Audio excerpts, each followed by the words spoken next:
computer. A'udhu billahi minash shaitani rajim. Bismillahir rahmanir rahim. Assalamu alaikum wa rahmatullahi wa barakatuhu. Today we will talk about Abbasids dynasty. Last week we have discussed about Umayyads dynasty, and then the week before we talked about our four rightly guided caliphs. Before we spoke about Prophet Muhammad sallallahu alaihi wasallam. So this is a continuation of that. Series. Inshallah, next some of the sessions we will talk. We'll move towards different sessions, Vikings and others. So let's inshallah talk about Abbasids today. If you remember a little bit that we finished Umayyad, the last caliph of Umayyad. He was killed at 750. If you visualize in your head that Prophet Muhammad sallallahu alaihi wasallam passed away in 631, and then 30 years after him, 30 years, we had a rightly guided caliph, and then we had Umayyad's dynasty, and now it's end of Umayyad dynasty, and we're starting the Abbasids. So 750, and they lasted 1258. However, I'll talk about the details later on. So words for tonight, as we go, each class we have some words. So what is the word meaning assassination? I think I have discussed it already, but I'll still go. Assassination means when somebody is appointing another person to kill someone. If you remember the Khawarij group, they appointed to assassin two people. One was Muawiyah, another one was Ali. So, and Alawis, who are Alawis and who are Shia? So the Shia people are the people, so a group arise that time that the Shia, that they believe that Ali radiallahu and his family was supposed to be the Khalif, and they have different Aqidah, but that is one group. And what are Alawis? So Alawis were a group, they were also the followers of, they wanted, their belief was not like Shia, but they were more lenient towards Ali radiallahu, okay? Mutazilites, it's a word, it is a name of a belief system. And that whoever believes those, whoever was following those beliefs, they used to call themselves Mutazilites, okay? I'll talk about the details about these, inshallah, inside the lecture. Rebellions, the people who rebels, they protest against the Khalifa or the leaders. What is a pinnacle? Pinnacle means like a top, okay? Top, like a top, the highest level. So that is called pinnacles. Okay, so Umayyads, last week when we discussed, Umayyads were generally excellent administrator, and they kept the realm in check through a potent mixture of politics and brute force of their military might.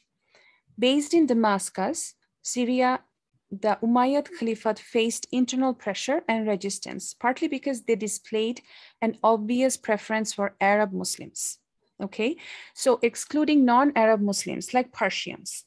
So even though Islam was expanding in different areas, however, the Umayyad dynasty, they preferred always Arab Muslims to appoint someone to government position or highest positions.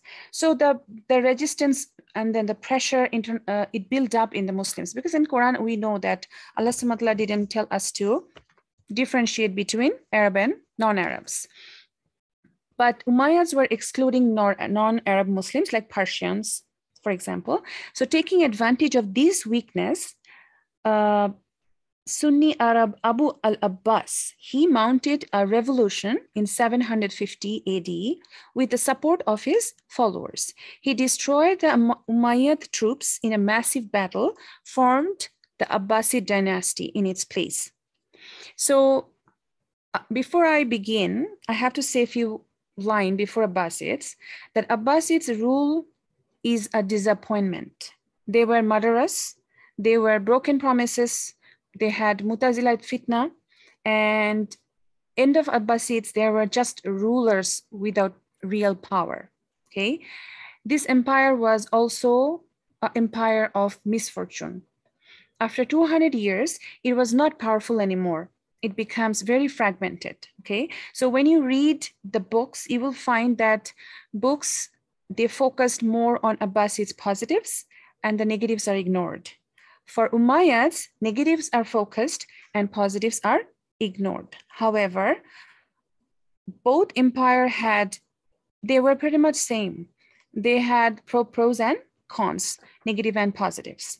So while Umayyad Empire was known for more expansion, early 200, 300 years, Abbasids are known for more technology, science, and scholarships, okay? They stopped the expansion because by that time, Islamic empire, it grew large and large and larger. So it was not the entire 600 years of Abbasids, which were the golden age. Actually, the golden age of Abbasids empire was the first 200 to 300 years. However, at the same time, the golden age in Spain was happening. That was happening by Umayyads. If you remember, one Umayyad escaped from when Abbasids were killing the Umayyads. So that prince, his name was Abdurrahman. So he went and he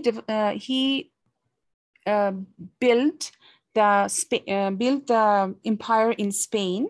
Inshallah, when I cover Al-Andalus, the Spain, we will cover that. So how did Abbasids came to the power and why did they came? I think I already touched that. But still, so rebel against the ruler is part of our history and the Middle Age. So Umayyad started to become very messed up. If you remember from last week, they were killing their family members. They were fighting for powers. They were becoming very luxurious. They were taking people's generals' tax money and people looking elsewhere for leadership. Whenever this happens, what happens? The general people, they look for someone new leadership. This is what actually happened, okay? It happens in history all the time in every culture. We have seen this example when the Jewish and Christians, they helped the Muslims to take over when the rulers were unjust. So two families started these rebels of Umayyads, Alawis and Abbas. They were both Ahlul Bayt. What is Ahlul Bayt? The family of Prophet Muhammad sallallahu alaihi wasallam. So they were both Banu Hashim. So what happened that Abbasids, they grow in power based on false promises because they promised that a more Islamic way.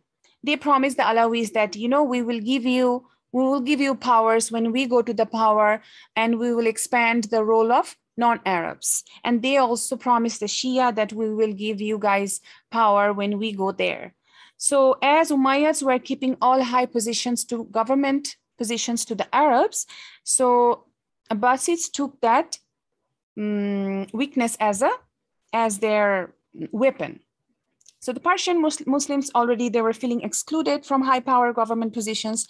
So Abbasids got lots of support from the east side and they grew in power in Iraq and Iran and Eastern area.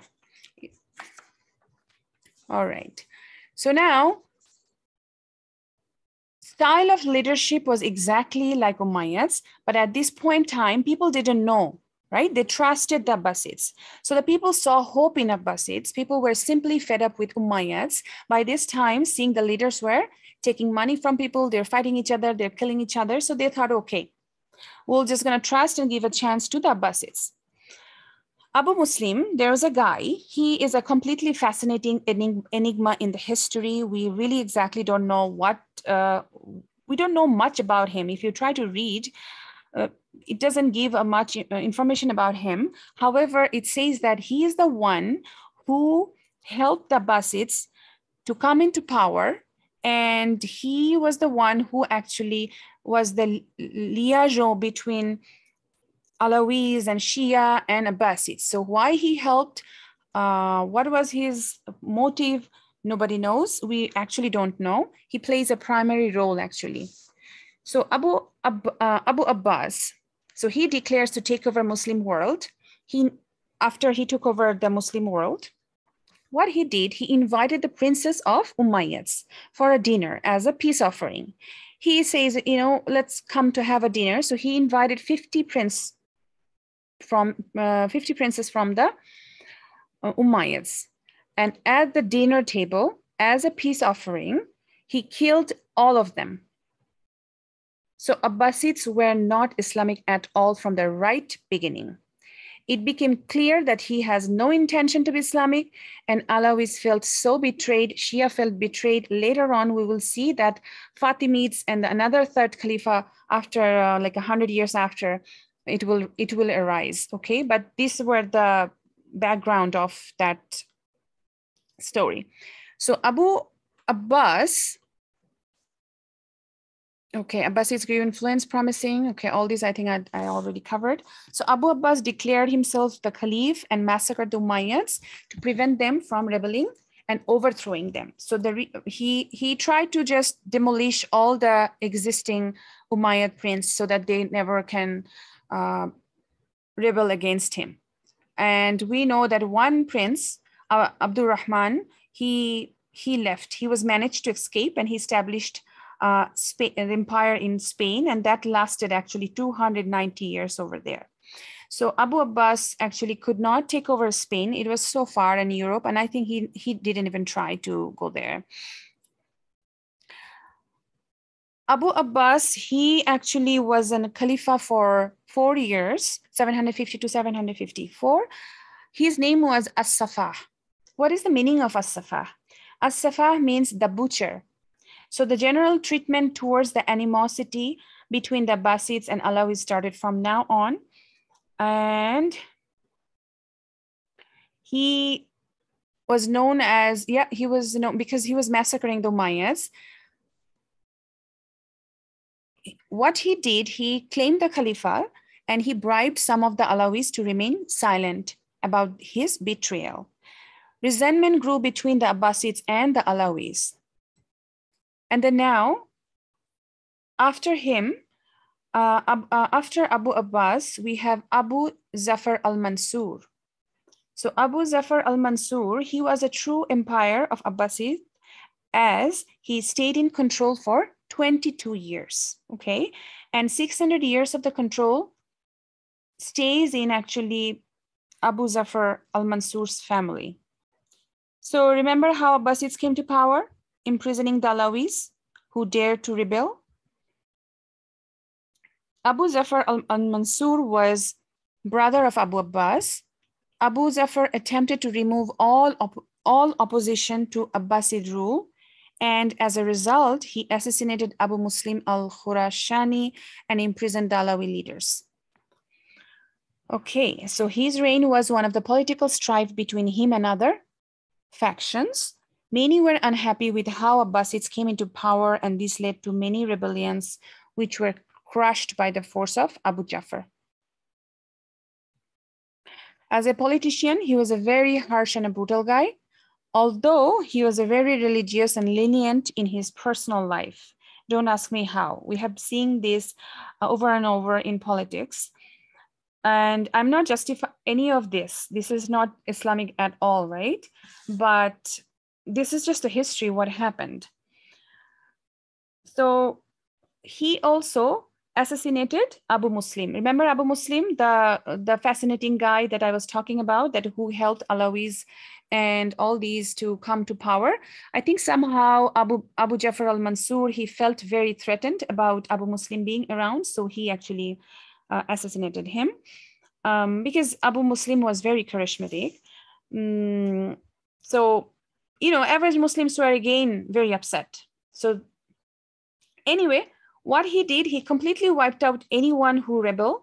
So there is a peace after that, okay? Because nobody was, after that, nobody were actually being rebellious. They were like, you know, they just wanted peace, people. So he was a very brutal murderess. His personal life, even though he was fasting and praying, and he has a very good family as a father and a husband. So it is very astonishing sometimes that people who are believing La ilaha illallah, but they're still making mistakes. So yeah, this is what the politics is. So if we move to the next, there are a couple of two more caliph came, Muhammad al-Mahdi and also Musa al-Hadi. You don't have to remember all these names, okay? I just picked up some of them because some of them we just have to go through, that's all. So Abu Ja'far was succeeded by his son Muhammad, who ruled 11 years. His reign was first peaceful reign of all Abbasid rulers. He was the first Abbasid to give high positions to non-Arab. He appointed his son Musa al-Hadi as his successor after his and his next son, Harun. Musa ruled for just a year and spent it trying to remove his brother as successor, but was not successful. All right, so before I move on to Harun Rashid, I'm gonna just talk about quickly here that differences between Umayyads and Abbasids. So expansion was on halt. During the Umayyad, we saw that there were a lot of offensive jihad was happening. They were expanding the territory of Muslim Ummah. But Abbasid focused more on intellectual development in the first 200 years of Abbasids, social studies, mathematics and fiqh and hadith and compilation of books and aqidah, all was happening. Focus of the Abbasids were more inwards. They built research centers, they funded scholars, they were students of knowledge. Golden age of learning and study were the first 200 years of Abbasids. Compilation of knowledge was part of our prophetic era, so Abbasids built on that. So why did expansion of Muslim land stop by Abbasids? As it was hard for one single family to maintain two large lands, so expansion was no more priority. Also geographically, it was getting very hard for the Khalifa to maintain, like one leader to maintain the big empire. So the deserts in the middle, Sahara forest, so no one knew what was beyond that. In the west side, if you imagine in your head, so west side, beyond the ocean, no one knows what's that far, okay?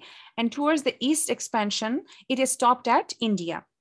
Then it has the mountain, and then it has the China. So there was already a developed civilization in China at that time. So the Muslim realized in Abbasid's time, they didn't want to actually expand more than, because the mountain and everything, they just didn't wanted to expand more. Towards the north, so upside, Europe, bulk of them were uncivilized. They were, remember first week we were talking about fall of Romans. So they had like a barbarian there. They're snowy and cold and uncivilized. So it was not worth taking over that time. And the Spanish border stopped at France. So, and then 100 years of fighting with France. Yeah, we know that Spain and France, they were fighting 100 years over there. And so now Harun Rashid. So Harun Rashid is the son of, who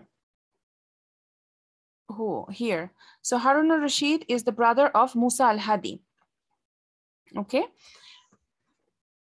He took over one point and he was the most famous Abbasid Khalif. He was really a legend and he comes into a power, the most famous Abbasids. So even non-Muslims ranked Harun Rashid as one of the great king of the world. And if any of you know, there is a book, it's called 1001 Nights. It's a fictional story. So this was actually, he was the main character of these fictional stories, okay? And he also appears in many other work of fictions. So in every possible way in his time, Muslims were growing because he had justice, he was wealthy, and they were innovatives. So what was happening in Harun Rashid's time? So Abbasid's empire reached its pinnacle, like a highest point during his reign and the reign of his sons. I think I already talked about it. He was a scholar and he was extremely rich and he was generous. He had knowledge and research and science all developed greatly during his reign and that of his sons. he established the famous Baitul Hikmah in Baghdad that is called the House of Knowledge. So did you know that any scholars that translate a book into Arabic was to given the book's weight in gold? So the House of Wisdom, or Baitul Hikmah, became an educational institute attracting scholars from all over the world. To encourage scholars translate the Greek work of other cultures, a scholar to translate a book into Arabic would be given the book's weight in gold. All right, so Harun Rashid had this fascination that he wanted, he liked intellectual arguments. This was his hobby. And it tends to have an influence on people. So when he was very generous, very wealthy, and he developmental of science and first scientific research center developed in Baghdad by Harun Rashid. So think about anything that was, any educational improvement that was happening in the world, that was happening that time, in the time of Harun Rashid. So what happened that people started learning more because the Khalifa's hobby was that, right? The Khalifa was, Khalifa influenced their people. So he brought different books from different cultures. Amina Rashid, no, before I go there, I'll finish in here. So he also went and, so Harun Rashid, I'm talking still about Harun Rashid, he went to sent people to different empire, collect books, Greek philosophy, like a Roman, Arabic, not Arabic, Sanskrit, and other books. He wanted all of them to translate it in Arabic. So that the after effect of that was that even a lot of books were destroyed in other language, like their original language. In Arabic, they're still there. Some of the books are still there. So what happened that Amina Rashid, after Harun Rashid's son, so Harun Rashid was succeeded by his son Amin, and Amin spent most of his 4 years reign trying to wrestle his brother's territories away from them and deny them their right to succeed to him. His reign was one of the civil war. He was killed in a battle against his brother Ma'mun. So because he was greedy, he wanted to kill his brothers, take over the lands from them. No one talks about him. Civil war, he himself doesn't do anything by himself, but eventually he was killed because he was the first, actually he was the first, I think the first Muslims who was killed by another Muslim. Yes, he was the first Abbasid Caliph to be killed by Muslims. So after Amin al-Rashid, we know that he didn't contribute much. So after Amin al-Rashid, we had Mamun al-Rashid. So Mamun al-Rashid is also the son of Harun al-Rashid. Mamun returned to the Ummah, to his father's policies of focusing on research and education.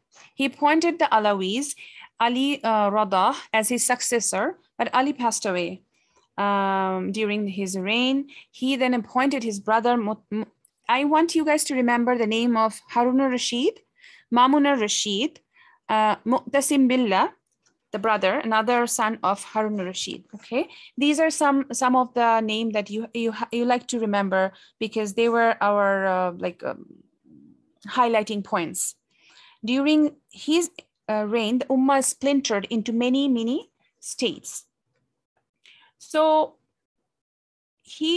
Mamun al-Rashid was a Caliph for 20 years and very just ruler, just like his father, Harun al-Rashid, okay? More and more smaller kingdom were rising because it became obvious, it was hard for one Caliph to contain the whole Islamic empire that time, okay? And also Fatimids was rising up in the Egypt, so they rejected the Abbasids as well. And then there's another part, Ayyubids were rising up. So what you will see in that, the Abbasids are getting weaker and weaker, and other governments are getting stronger and stronger, okay? So we didn't have one Ummah, never, okay? After those 4 rightly guided Caliph, we never had one Ummah, one Khalif. It was divided into many parts. Interesting part that time, that this time Morocco, Khurasan, and Yemen all became independent countries like Spain with their own caliph. Okay. During the time of Harun Rashid, Muslims advanced in all worldly knowledge, but it was also caused a fitna, the fitna I'm going to talk about now. Before I'm going to say that,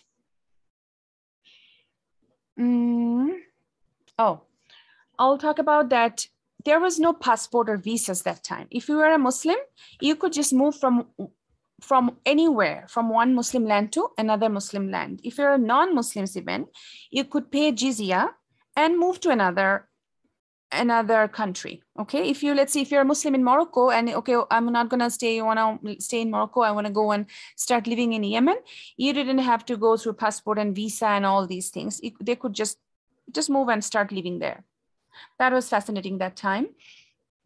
So average Muslim didn't have very problem actually with each other. It was the caliphs, they had problems with each others, and the soldiers, they had issues. So the good of Harun Rashid, okay? So Golden Age, this time is called Golden Age. Is it really was a Golden Age? That is something to think about, something to give a thought. Why? As I say, so that time was a pursuit of knowledge. Abbasid Caliph Harun Rashid and his son Mamun, who followed him, right? They established the House of Wisdom in Baghdad. They dedicated the space for scholarship, and House of Wisdom increased in use and prestige under Al-Ma'mun's rule from 813 to 833. He made a special effort to recruit famous scholars to come to the House of Wisdom. Muslims, Christians, and Jewish all collaborated. They worked peacefully there. And also paper making in mass scale. So one way the Abbasid dynasty was able to spread written knowledge so quickly was their improvements on printing technology that had obtained from Chinese.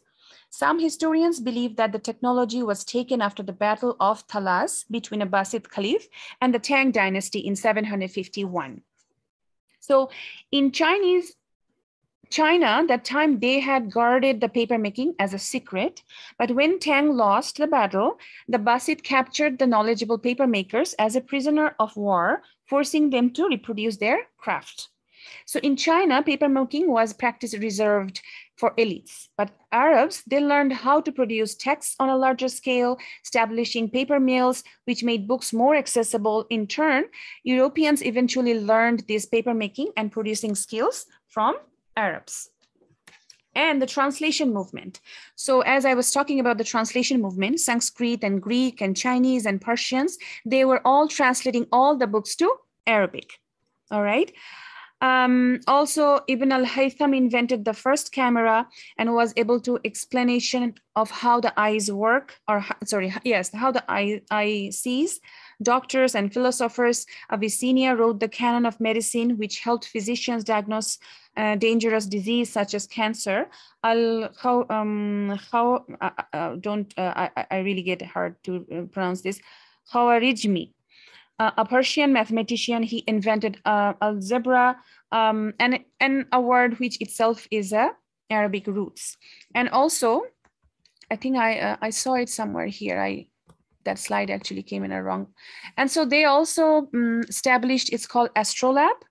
I'm not going to discuss about it. Probably you guys can do some research at home. What is an astrolabe and what is the elephant clock, okay?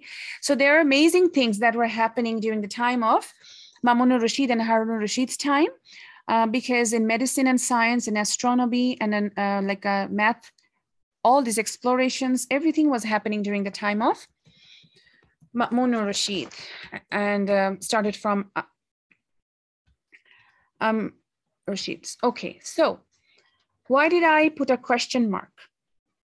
What happened that when we focus too much on some knowledge that is not beneficial for us, if we cannot prioritize what is beneficial knowledge for us, then the fitna starts. That's when the shaitan gets in, okay? So the fitna, what was the fitna of that time? So as Sanskrit and Greek and Chinese and different type of philosophy was translating in Arab to the Arabs, these were all new ideas, new thoughts for Arabs. They were not literate person that much before, right? So they had no idea about all these different ideologies, different, crazy ideas, a lot of things. So they started reading them and it affected their faith. Okay, so the fitna Harun Rashid had in terms of our faith, it is a lasting effect in our ummah. Muslims, they are following Greek ideology in their Aqidah, okay? Even the Khalifa, he paid a lots of money to the Roman kings to get those books, those Greek books. Those books were even forbidden for Christians to read. Those were like a locked up. Even Christians, they didn't want their people to read those books because it talks like weird things about God. So what Muslims did, they paid a lot of money to get those books. So the corruption of Islamic Aqidah, according to the Greek teaching philosophy, it started that time. Same time, okay? Before this era, we never had books in Aqidah, okay? You will see, some of you are young still, or some of you guys probably are already familiar, that we have books of Aqidah. Aqidah means core or creed belief, fiqh, the rulings. We have books on hadith, right? So until this point, the time I'm talking about, until this point, we didn't have any book of Aqidah because nobody questioned about Aqidah. Nobody had any issue. All they were believing in whatever in Quran and hadith. So now that all the garbage already got mixed up in our belief system that time, because people are reading tons of unnecessary books, and it messed it up their belief system, their Aqidah. So they were asking, where is Allah? Allah is really there? Is Quran a speech of Allah, or Allah actually wrote the Quran, or actually Allah created the Quran? What is it? All these questions, and they were trying to answer these questions not from Quran and not from Sunnah. They were trying to answer these questions from the Greek philosophy. So the attitude of our Sahaba and Tabi and Tabi'in, like the two generations after Sahaba, regarding the deen, they were, anytime they had any questions, they would go back to Quran, they would go back to Hadith and Sunnah, and they would believe it and would not ask a further question. But this Khalifa, Harun Rashid, actually more of Harun Rashid, he adapted the idea of Greek philosophers because it was, and then what happened? When from the top of the country, something is passing down to the regular people, people gets influenced, right? People gets influenced. So that was happening. So they thought it was the right Aqidah, right? So whatever they were believing, they were thinking it is the right Aqidah. So they used to force people. When you hear this, you will be amazed and you will think like, what stupid idea they are doing? Like, this is just not right. Because they're forcing people to believe. One example I'm going to give, they were saying that is Quran created of Allah or creation of Allah, or it is really Kalamullah? Like, is it really speech of Allah? So what they would do, they used to force people, and they used to go around each door, knock the door and ask, do you believe Quran is creation, and do you believe Quran is a speech of Allah? So imagine, to us, it seems like for this, they were sending police in each door of the Muslim's house and asking this question, because this was one of their question for this new ideology, which is called Mutazilites, the term I was trying to explain at the beginning. So that's how they would know, okay, he is on our belief, or he is believing something not that we believe. The Khalifa was thinking that way. So Imam Ahmed ibn Hanbal, I don't know if you guys know him, rahimahullah, he opposed this, because Quran is not creation of Allah. We know that it is Kalamullah. Allah spoke. This is his speech, right? He says in Quran, and his speech, he's talking to us. This is his speech. It is not a creation. He did not create the Quran. It is a very subtle difference, but it is a very important difference. So what Imam Ahmed did, he knew that if he opposed he's going to be beaten, he's going to be forced, he's going to be lashed, but he said, you know, I'm not going to compromise, because this is something that, and so he didn't compromise. He opposed, and definitely the Mutazilites, the people, they actually tortured him, and he became very famous for the oppositions. And other ulamas, they are specialized maybe in this time, right? Other imams were alive that time, and if you know different parts. So Imam Malik was in Medina. He was teaching his students there. Imam Shafi was in one part of the world. Abu Hanifa already, I think, passed away that time. But Imam Ahmed was there. So all the fiqh, all the madhabs already there, they were rising. But Imam Ahmed is only one imam who he specialized in fiqh and also specialized in aqidah. Fiqh means ruling, aqidah means belief. Why he specialized in aqidah too? Because where he was living, that area, he was forced to believe different things. So then he specialized from Quran and Sunnah. He was a scholar in aqidah too. Anyway, it's something different, but if I ever get a chance to take classes on imams, inshallah, someday we can discuss more about that. However, now if we focus on to the Abbasids empire, so Khalifa was thinking that they were right. So they were thinking others are wrong, others are innovators. They were focused, and they were forcing people. So that's why in Hadith, Prophet Muhammad sallallahu alaihi wasallam, he taught us many dua. Talk to your parents that oh Allah, I seek refuge in you from a knowledge which does not benefit, from a heart which does not tremble, from a nafs which is not content, and from a supplication which is not accepted. Beautiful dua. Okay, so when we read, when we learn, we have to focus the beneficial knowledge, and also we have to ask Allah the guidance. So rise of Mutazilite ideas that I already spoke. In the quest of more knowledge, Ma'mun had the books of Greek philosophy sent from Rome to Baghdad and translated into Arabic. These books were corrupted the aqidah or belief of Ma'mun and his scholars, and they became the Mutazilites. During the reign of Ma'mun and his successors, the Sunni scholars were oppressed. They were killed by the Mutazilites, rulers. So Sunni scholars here means who used to believe, who used to take all the answers from Quran and Sunnah and Tabi'in's understanding, not from the Greek philosophy books, okay? The main scholar to oppose was Imam Ahmed ibn Hanbal. This fitna continued until the reign of Mutawakkil Allah, okay? He restored the Sunni Aqidah as a state belief. So the reason I put that question mark, the golden age question mark.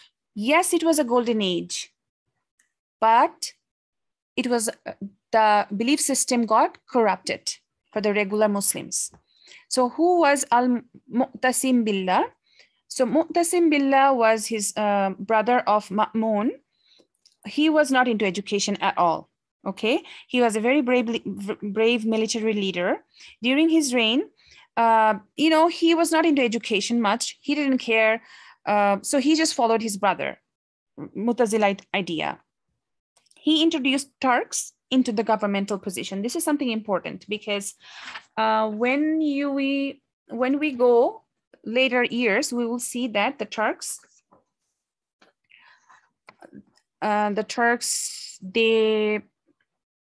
we saw two empires from actually Turks, the Seljuks and the Ottomans, okay? He was famous for his wars against the Byzantine and the rebel leaders. Before I go, I want to say one more thing here, what I actually missed. So every time Imam Ahmed was lashed during the time of Mu'tasim, he always used to say, "Oh Allah, forgive Mu'tasim. Oh Allah, forgive Mu'tasim." Even though he was a very cruel leader and he is imprisoning Imam Ahmed, lashing him, but he never called him, that Khalifa, as a kafir. okay? These days, young people, you know, who learns Islamic history or who learns Islam sometimes, and they get very excited and they get very jealous, and they started calling a lot of people disbelievers. You know, this is not a Muslim, maybe he is not a Muslim, all this attitude. But if we learn from our great scholars, even though the guy, he was torturing our great scholar, he was not harsh, he was still asking forgiveness from Allah, okay? So we have harshness and hardness towards each other, which is actually tearing the ummah, okay? So we still need to respect and to be tolerant of other sects. I'm not saying you have to compromise what you believe. I'm not saying you have to give up what we believe as a Sunnah and from Aqidah perspective. However, we can disagree, but we can still be very respectful with our words towards each other, with another sect. All right, so let's go back. Oh, okay, so another thing is that who were these Turk? Okay, so the Turks into the governmental position. Turks Muslims were not from actually Turks, okay? They were nomad in the east side. They moved to settled into the Turkey, and they grew a new civilization there, okay? So from that area, Seljuks, they were arised, and also the remnants of Seljuks were the Ottoman Empire. So Abbasids allowed different nationalities to come into power. So leadership was no longer restricted to the Arab Quraysh anymore, okay? Then after Mu'tasim Billah passed away, Wasiq Billah, he succeeded his father Al-Mu'tasim. So he was the son of Mu'tasim. He continued the favor of Mu'tazilat idea. He was an educated and philosopher. He tried to force Mu'tazilat ideas to the Muslim Ummah, okay? Same thing. There were revolts against his reign, and some commerce and scientific development flourished in his era, okay? So think about it, like Muslims were still flourishing, scientific development happening, and commerce were happening, and so many things like money and rich and wealthy. However, the fitna was the fitna of belief. So al-mutawakkil ala Allah, okay? So, well, anytime you read history, you will see that there is also good and bad happening at the same time. That's why we study the history. So after Wasiq passed away, I think Wasiq was for 15 years. Mutawakkil came, and Mutawakkil, he came, he was not Mutazilite. So he reestablished he was opposing. So what happened that he was opposing Mutazilite doctrine. Doctrine means belief. So that's why he ended the Mutazilites' Aqidah and reestablished the Salafi Aqidah as the countries, actually this is going to be country, sorry. He was opposed by his other Abbasids, right? Because other Abbasids that time, they were still believing Mutazilites' belief, but he knew that we have to go back to Quran and Sunnah. He followed the Shafi madhab. So Imam Shafi's fiqh or rulings, he used to follow that. And he was the first caliph to follow a madhab, okay? Before, none of them followed any particular imam's rulings. He was killed by his own army at the orders of his son. So actually, subhanallah, so Mutawakkil's son actually killed him by the help of armies. And this is a very important turnover of the history. Why? Because now after Mutawakkil, his name was Muntasir. So Muntasir, he's the son of Mutawakkil. He killed his father with the help of military leaders, okay? So he gave so much power to the militaries. At that point, what happened that Abbasids became dominated and controlled by the military leaders, because military leaders were blackmailing him that you killed your own father, you killed the king, and then now you came to the power, okay? So Mutawakkil actually was the last famous Abbasid, After that, we really don't need to go and learn about more Abbasid caliphs, because they were not powerful at all. His son fought and killed each other over the caliphate after his death and became the norm. After him, dynasty continued for many centuries, but would never be as powerful as again. So Al-Safa, the Abu Abbas, he was there. This is his 749 to 754. Harun Rashid was 786 to 809. Al-Ma'mun was 813 to 833. And actually, I forgot to add more. I wanted to. Inshallah, next week, probably I can show you guys the timeline that I was showing for like the Umayyad. So what are the lessons that we are actually taking from Abbasids? So it was not possible for one person to rule such a large portion of earth back then. That is why the empire split up. In pursuit of knowledge, many of them fell into deviation when studying philosophy. Lesson, focus on beneficial knowledge, and always make dua that Allah give us beneficial knowledge, anything you start learning, okay? And also after this point, that what happened, that if you guys know the name of Nuruddin Jingis, Salahuddin Ayyubis, they were all military armies, and they were more powerful than the Khalifa at that time. Why? Because the Khalifa got so corrupted. Military powers, they were taking over, okay? So establishment of Bait al-Hikmah and providing funding for research for thriving of various science during Abbasid era. Sometimes the person in power is really not in power. So later Abbasids, they were not really in power. They were just like puppet, okay? All right, I think I'm almost done. I'm just gonna, this is a picture of Baghdad city this time. I really wanna make some comment on this. So one of the fascinating thing, I must say, the developing of Baghdad in that time of Middle Age, okay? So if you developing a city design, the way it was designed that time, it is just mind-blowing. It was way ahead of time. It was the hub of civilization and most populated in the entire world. Everything how it was designed in the best possible manner. Because if you look, most of the entire ancient city, when we look into see the pictures, they were always surrounded by a high wall. Okay, why? Remember the barbarians and those people, they were trying to attack from each other, and we are still in the Middle Age. So if we remember, Middle Age is either you will be attacked or you have to attack, okay?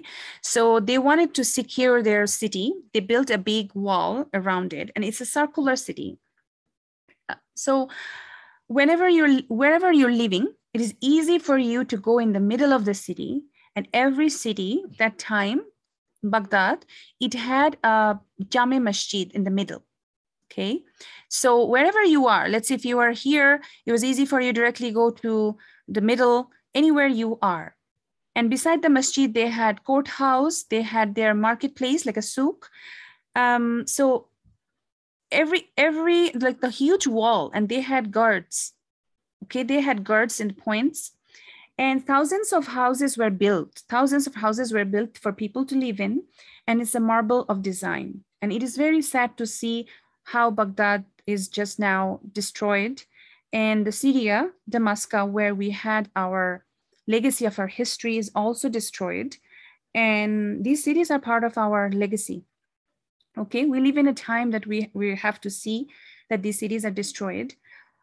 People living in the Baghdad were very safe from attack until the Mongol came and took over. So we're gonna inshallah talk about that later some point in our weeks. But if you see these straight roads here, 1, 2, 3, 4. So there are different straight roads. These roads directly goes to the masjid. So any point of the city you enter, there will be a road from that gate. You can straightly end up going to the masjid. So I think those are the Lessons, I think I already talked about. Yes, Abbasids loved knowledge. Muslims become the scholars of technology. However, we have to take the lessons from it, that we have to seek the knowledge and prioritize the beneficial knowledge, okay? What does not concern me, I don't have to put too much attention to that. So, because look what they were fighting and killing over, right? Really ridiculous. And that's what happened when we focus unnecessary thing in our life. So there is another dua that it says, Allahumma inni as'aluka ilman nafiyan wa rizqan tayyiban wa amalan mutaqabbalan. So I ask Allah oh Allah, I ask you for beneficial knowledge, goodly provision, and acceptable deeds. Jazakallah khair. We can finish here today, inshallah. And then I will open up the session for us. Assalamu alaikum.